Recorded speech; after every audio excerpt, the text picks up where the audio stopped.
So dear students, आप लोगों ने अपनी 10th क्लास तो क्लियर कर ली। अब हम लोग आ गए 11th क्लास के अंदर।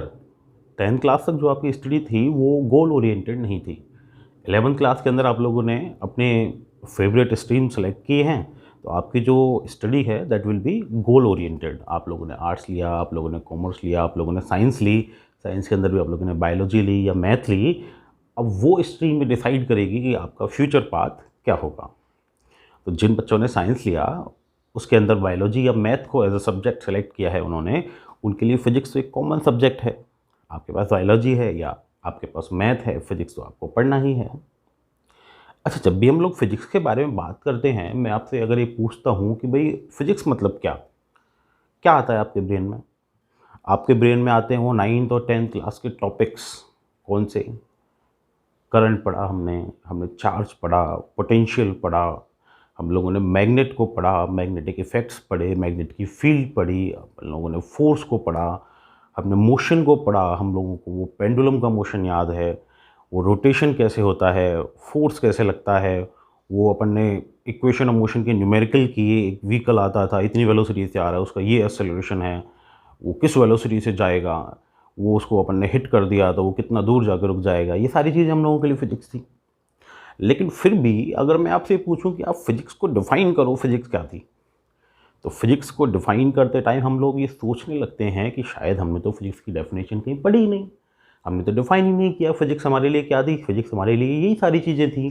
फिजिक्स हमारे लिए पोटेंशियल थी, करंट थी, चार्ज थी, मैग्नेट थी, मोशन था, फोर्स था। लेकिन क्या था, डेफिनेशन क्या थी, वो हमने कभी भी फिजिक्स की डेफिनेशन पे ध्यान नहीं दिया। फिजिक्स जो वर्ड है उस पर कभी अपन ने ध्यान नहीं दिया। तो ये जो 11th क्लास का फर्स्ट चैप्टर है वो हमको यही बताएगा कि फ़िज़िक्स क्या है, फिज़िक्स के साथ हम लोग क्या करते हैं, फिज़िक्स किन चीज़ों के साथ डील करती है। तो जो हमारा फर्स्ट चैप्टर है 11th क्लास का, दैट इज़ फिजिकल वर्ल्ड। और ये फिजिकल वर्ल्ड जो चैप्टर है वो आपको फिज़िक्स को डिफ़ाइन करके बताएगा। ये बताएगा आपको कि आप फिज़िक्स के साथ क्या कर सकते हैं, फिज़िक्स यहाँ क्यों है और आप फिज़िक्स को क्यों स्टडी करते हो। तो अगर मैं फिजिक्स के बारे में बात करूं तो फिजिक्स क्या है? फिजिक्स है ये क्या है भाई? ये एक ग्रीक वर्ड है। ये ग्रीक वर्ड है। फिर मतलब क्या है इसका? इस ग्रीक वर्ड का मीनिंग है FUSIS, फ्यूसिस। मतलब क्या? अभी भी मतलब नहीं समझे हम लोग तो। और इसको सिंप्लीफाई करूं मैं तो ये है क्या? This is nature. जो फिजिक्स है उसी से मेरा जो वर्ड है फिजिक्स वो ड्राइव हुआ है। और उसका मीनिंग क्या है? उसका मीनिंग है nature. That means physics is nature. जो नेचर है वही फिजिक्स है। मतलब नेचर के अंदर क्या क्या हो रहा है भाई? नेचर के अंदर मैं बोल रहा हूँ, आप मेरे को सुन पा रहे हो, आप मेरे को देख पा रहे हो। नेचर के अंदर रेनबो बनता है, रेन होती है। और क्या होता है? लाइटनिंग होती है। नेचर के अंदर अर्थ मूव करती है। नेचर के अंदर सनशाइन करता है, सेट होता है, राइज होता है। और क्या होता है नेचर के अंदर? नेचर के अंदर आप चलते हो, लोगों को देखते हो। और क्या होता है नेचर के अंदर? नेचर के अंदर फैन चल रहा है, नेचर के अंदर लाइट जल रही है। ये सारी चीज़ें नेचर के अंदर हो रही हैं। मेरी बॉडी के मोशन हो रहे हैं, सारी नेचर के अंदर हो रहे हैं। तो नेचर के अंदर जितनी भी फिनोमिनाज हैं, up to down, top to bottom, सारी फिनोमिनाज को स्टडी करना ही क्या है? फिजिक्स है। नेचर की स्टडी ही फिजिक्स है, नेचर को समझना ही फिजिक्स है। तो मैं इसे बोल सकता हूं कि भाई फिजिक्स क्या है? Physics is understanding the nature. Nature को समझना ही फिजिक्स है, क्योंकि भाई नेचर का मतलब ही फिजिक्स है। नेचर में जितनी भी फिनोमिनाज हो रही हैं, उन फिनोमिनाज को क्यों हो रही हैं, वाई, कैसे हो रही हैं, हाउ, वो समझना। और उन फिनोमिनाज का क्या इम्पैक्ट होगा। और वो फिनोमिनाज जब लार्ज लेवल पे होंगी तो उन फिनोमिनाज का फ्यूचर प्रेडिक्शन करना कि वो फिनोमिनाज नेक्स्ट टाइम होंगी तो क्या इसी तरीके से होंगी या फिर इस तरीके से नहीं होंगी। या फिर फ्यूचर प्रेडिक्शंस के लिए लॉज जनरेट करना दैट मीन्स नेचुरल फिनोमिनास के लिए, नेचर में होने वाली फिनोमिनास के लिए जो लॉज अपन लोग बनाते हैं वो सारे लॉज अपन नेचर की स्टडी से बनाते हैं। तो नेचर की स्टडी से बनाते हैं तो those are natural laws. That means जो फिजिक्स के लॉज हैं, जो फिजिक्स के लॉज हैं वो फिजिक्स के लॉज कैसे लॉज हैं, वो सब नेचुरल लॉज हैं। फॉर एग्जाम्पल, भाई आपने न्यूटन का लॉ पढ़ा है ना, 9th क्लास में था। कौन सा लॉ? वही जो आपको ग्रेविटेशन के बारे में बताता था कि भाई अगर कोई भी दो ऑब्जेक्ट हैं तो उनके बीच में क्या होता है, फोर्स ऑफ अट्रैक्शन अप्लाई होता है। वो जो फोर्स ऑफ अट्रैक्शन अप्लाई होता है ना, वो ग्रेविटेशनल फोर्स होता है। तो वो कैसे ऑब्जर्व हुआ? ऐसे ऑब्जर्व हुआ ना भाई कि सन और अर्थ के बीच में एक फोर्स लग रहा है, मून और अर्थ के बीच में एक फोर्स लग रहा है जो क्या कर रहा है, जो इनको एक दूसरे से दूर नहीं जाने दे रहा। तो वो लॉ कहाँ से आया? नेचर से आया। तो न्यूटन का लॉ क्या है? एक नेचुरल लॉ है। तो नेचर की स्टडी की हमने। तो physics is the study of nature. तो जब भी आप नेचर की स्टडी करते हैं, नेचर के बारे में प्रेडिक्शंस लगाते हैं, तो दैट इज कॉल्ड फिजिक्स। अब जब भी हम लोग कोई नेचुरल लॉ बनाते हैं, अच्छा ऐसा है क्या कि हमारे लॉ के अकॉर्डिंग नेचर चलती है? नहीं, नेचर के अकॉर्डिंग हम लोग लॉ बनाते हैं। हम लोग क्या करते हैं, हम लोग तो प्रेडिक्शन करते हैं, नेचर की फिनोमेना को देखते हैं। मान लो अभी एकदम से बादल आ जाए, लाइटनिंग होगी, बारिश भी होगी बहुत तेज़। अच्छा, कभी तो बहुत कम बारिश होती है, कभी बहुत तेज़ बारिश होती है। कभी कभी आपने देखा होगा वेदर फोरकास्ट आता है, तो वेदर फोरकास्ट आता है कि भाई कल शाम को बहुत तेज़ बारिश होगी, है ना। वो एकदम काले काले बादल आएंगे और एकदम लाइटनिंग होगी, बड़ी वाली ज़बरदस्त लाइटनिंग होगी कल। लेकिन होता क्या है, आप देखते रहते हैं, आते भी हैं क्लाउड्स, आते हैं, रुकते हैं, चले जाते हैं। फिर वेदर फोरकास्ट का क्या हुआ भाई? वेदर फोरकास्ट हमारी प्रिडिक्शन थी। हमने नेचर के कुछ प्री डिफाइंड लॉज पहले बना रखे हैं, उनके अकॉर्डिंग अपन ने क्या कर दिया, उसको प्रिडिक्ट कर दिया कि भाई होगा ऐसा, कल शाम को बारिश होगी, बिजली कड़केगी, तेज आंधी आएगी, तब तब ब्ला ब्ला। पर होता कुछ नहीं, हुआ कुछ नहीं। ऐसा क्यों हुआ? क्योंकि हम जो नेचर के लॉज बनाते हैं ना, दोज आर प्रेडिक्शंस। सही हो भी जाता है, नहीं होता तो आगे चेंज हो जाता है, नया लॉ आ जाता है। इसीलिए तो ऐसा हुआ ना कि भाई फिजिक्स कंटिन्यूसली चेंज होती है। एक लॉ वो क्या हो गया, उसको किसी ने फॉल्स प्रूव कर दिया, नया लॉ आ गया। उस नए लॉ के अकॉर्डिंग फिर से अपन नेचर को पढ़ने लग जाते हैं। अच्छा, इसको एक सिंपल एग्जांपल से अपन समझते हैं कि भाई अपन लॉज बनाते कैसे हैं नेचर के। अपन क्या है, एक क्रिकेट का मैच देखने गए, एक स्टेडियम के अंदर बैठे हैं अपन और मैच चल रहा है क्रिकेट का। अब क्रिकेट का मैच चल रहा है तो ऐसे मान लो कि वो जो वहाँ प्लेयर है ना, जो बैटिंग कर रहा है, वो नेचर है, ठीक है। हम स्टेडियम के अंदर बैठ के उस प्लेयर को खेलते हुए देख रहे हैं, उसको ऑब्जर्व कर रहे हैं, ठीक है। और हम लोग हैं साइंटिस्ट, तो हम लोग क्या करेंगे, हम लोग जो वो खेल रहा है, वो जो शॉट हिट करेगा, उसके अकॉर्डिंग लॉज बनाएंगे। क्यों? Nature is playing it's game. Nature तो अपना गेम खेलती है, वो अपने नेचुरल वे में खेलती है, वो हमारे अकॉर्डिंग बिहेव नहीं करती। फिर हम लोग क्या करते हैं, हम लोग प्रेडिक्शंस करते हैं। फॉर एग्जांपल कि भाई सचिन खेल रहा है ना, सचिन पुराना हो गया, कोहली को लें, कोहली खेल रहा है। अब विराट कोहली जब खेल रहा है, उसको एक फुल टॉस बॉल आई, ठीक है, फुल टॉस बॉल आई, मिडल ऑफ द बैट आई, उसने अपना बैट चलाया और जो बॉल है वो कहाँ गई, out of the park, sixer. तो जब ball out of the park चली गई, एक बार हुआ, दो बार हुआ, तीन बार हुआ, चार बार, पांच बार ऐसा ही हुआ। हम वहाँ बैठे हैं स्टेडियम में, हमने क्या कहा, अरे भाई एक रूल बन गया। कौन सा रूल? कि अगर फुल टॉस आएगी तो बॉल कहाँ जाएगी, आउट ऑफ द पार्क जाएगी, सिक्सर पे जाएगी। लेकिन क्या ऐसा हमेशा हो सकता है क्या?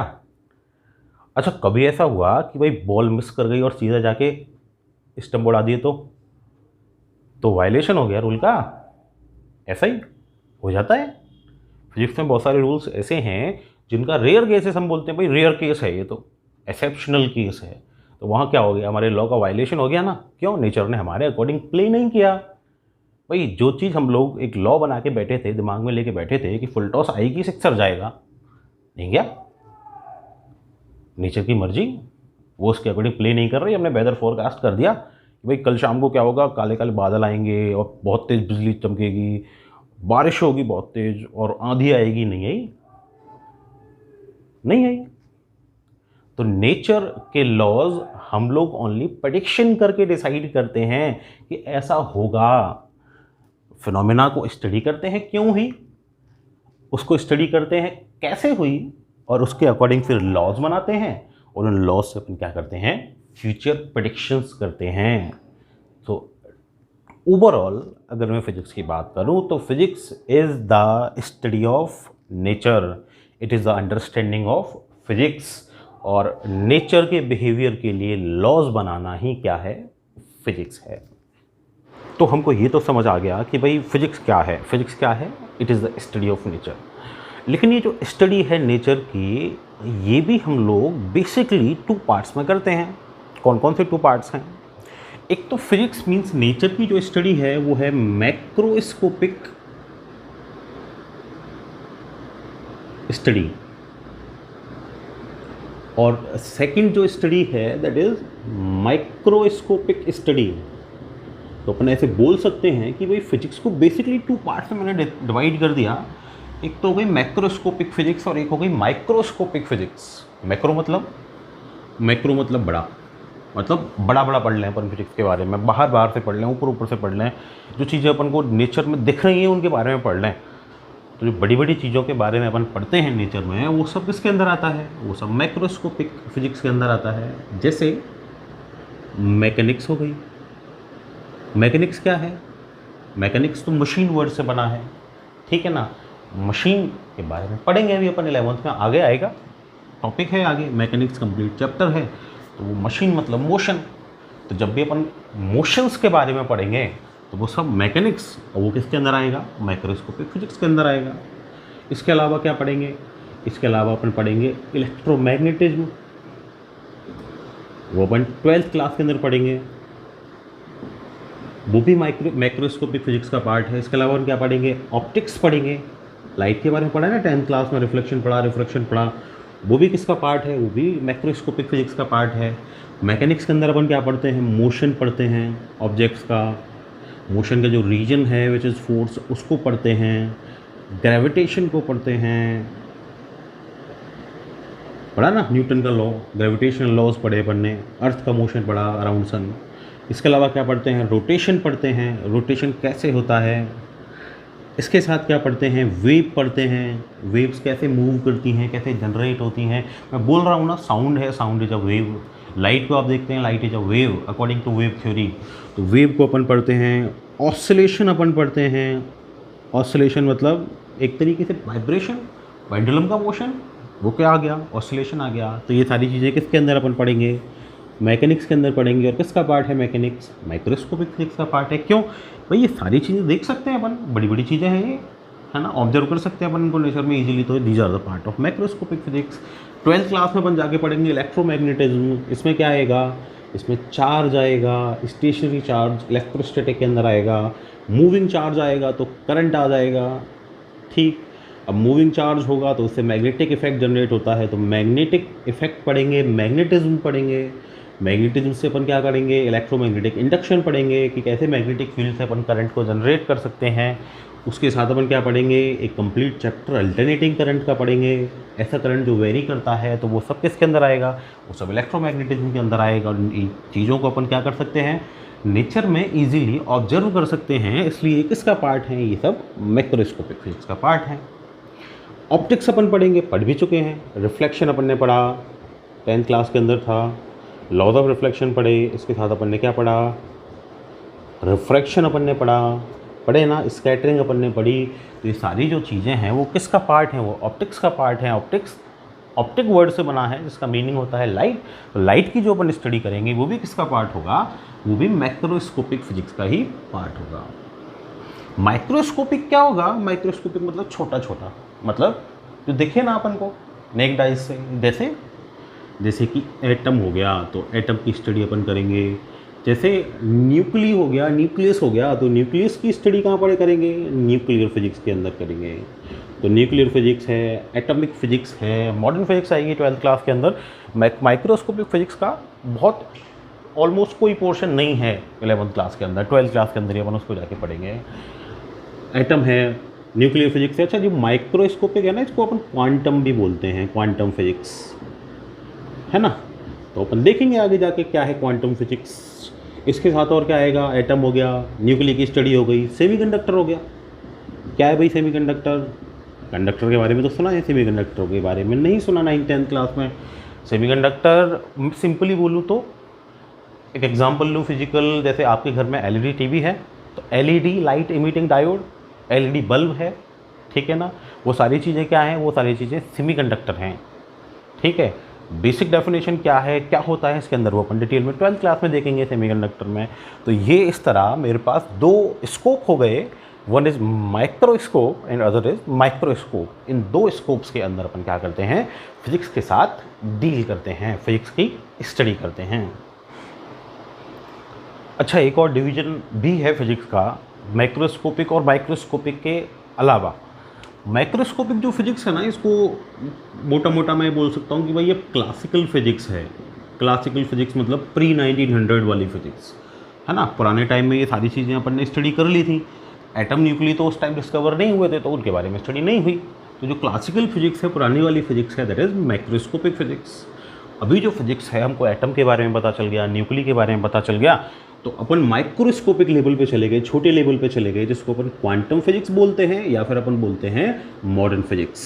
तो बेसिकली वो क्वांटम का ही पार्ट है मॉडर्न फिजिक्स। तो अपन ऐसे भी बोल सकते हैं कि भाई जो फिजिक्स का क्लासिफिकेशन है वो माइक्रोस्कोपिक और माइक्रोस्कोपिक के अलावा क्लासिकल फिजिक्स या और क्वांटम फिजिक्स इनमें भी है। क्वांटम फिजिक्स को मॉडर्न फिजिक्स भी अपन बोल सकते हैं, ठीक है। अब जब अपन ने ये स्टडी की, क्लासिफिकेशन किया, तो क्लासिफिकेशन करने के बाद अपन ने सारी चीज़ें पढ़ ली। अब पढ़ ली तो इनका यूज़ क्या है भाई, आसपास हम जो चीज़ें देख रहे हैं है ना, उन चीज़ों में अपन इसको कैसे यूज़ करते हैं। तो physics in technology upon discuss करें कि भाई आसपास तो आज के टाइम में तो क्या है भाई,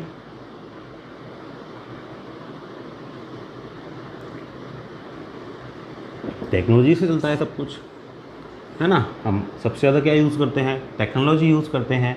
तो फिजिक्स का टेक्नोलॉजी के साथ क्या रिलेशन है, सारा रिलेशन ही फिजिक्स का है टेक्नोलॉजी के साथ। जैसे कि भाई मान लो इलेक्ट्रोमैग्नेटिज्म नहीं होता इलेक्ट्रोमैग्नेटिज्म, तो क्या करंट जनरेट होता क्या? ये सारी चीज़ें जो आपके आसपास इलेक्ट्रिसिटी से चल रही हैं, ये चल पाती क्या?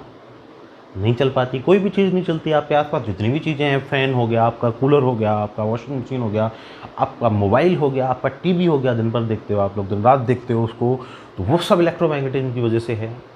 और क्या है, मान लो एटॉमिक फिजिक्स नहीं होती तो एटॉमिक रिएक्टर्स नहीं होते। एटॉमिक रिएक्टर से बड़े लार्ज लेवल में इलेक्ट्रिसिटी जनरेट हो रही है आज के टाइम पे। एटॉमिक एनर्जी अपन लोग क्या करते हैं, बड़े लेवल पे एटॉमिक एनर्जीज यूज़ करते हैं। एटॉमिक बॉम्ब अपन ने बनाए हैं, बहुत ज़्यादा डिस्ट्रक्टिव होते हैं, ठीक है। एटम की स्टडी अपन ने की, इसीलिए क्वांटम लेवल पे अपन जा सके और टेक्नोलॉजी को बहुत छोटा कर सके। इसके अलावा मान लो अपन ग्रेविटेशन नहीं पढ़ते तो क्या हम लोग स्पेस में जा पाते क्या? चंद्रयान जा रहा है, मंगलयान जा रहा है ना, बहुत सारे हम लोग सैटेलाइट छोड़ रहे हैं, है ना, कम्युनिकेट कर पा रहे हैं। तो अगर मान लो ये चीज़ें नहीं होती, ग्रेविटेशन नहीं पढ़ते, तो क्या ये चीज़ें होती क्या? नहीं होती। मान लो EM वेव को अपन स्टडी नहीं करते फिजिक्स के अंदर, तो क्या कम्युनिकेट कर पाते क्या वायरलेस? क्या आप मोबाइल यूज़ कर पाते क्या? क्या आपका DTH चलता क्या?